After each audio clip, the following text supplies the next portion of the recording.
शिरपूरकरांच्या प्रश्नांवर शिरपूर फर्स्ट आक्रमक. सुनेत्रा पवार यांची भेट घेत मांडल्या प्रमुख मागण्या. तर चला सविस्तर सांगतो.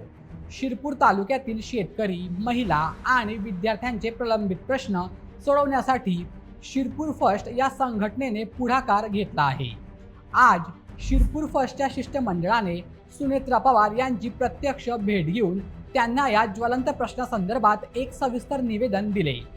प्रशासकीय पातळीवर रखडलेली कामे आणि योजनांमधील त्रुटींवर शासनाने तातडीने लक्ष घालावे, अशी जोरदार मागणी या निवेदनाद्वारे करण्यात आली आहे. शिरपूर फर्स्टने दिलेल्या या निवेदनात सर्वसामान्यांच्या जिव्हाळ्याच्या विषयांना हात घालण्यात आला आहे. त्यातील प्रमुख मागण्या आहेत. चला त्या देखील सांगतो.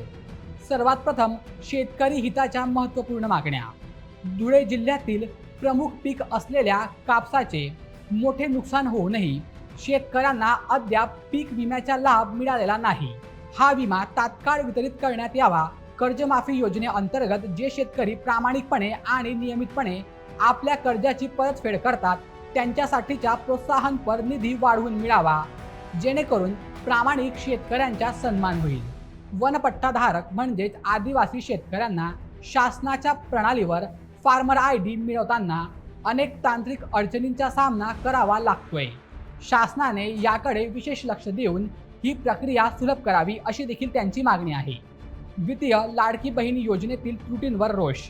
सध्या राज्यभर चर्चेत असलेल्या मुख्यमंत्री माझी लाडकी बहीण योजनेतील तांत्रिक गोंधळाकडेही या निवेदनातून लक्ष वेधण्यात आले आहे.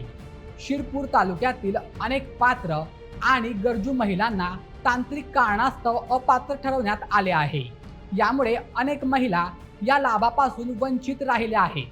शासनाने तात्काळ eKYC प्रक्रिया पुन्हा सुरू करून या त्रुटी लवकरात लवकर दूर कराव्यात आणि वंचित महिलांना या योजनेतून सामावून घ्यावे, अशी ठाम मागणी करण्यात आली आहे.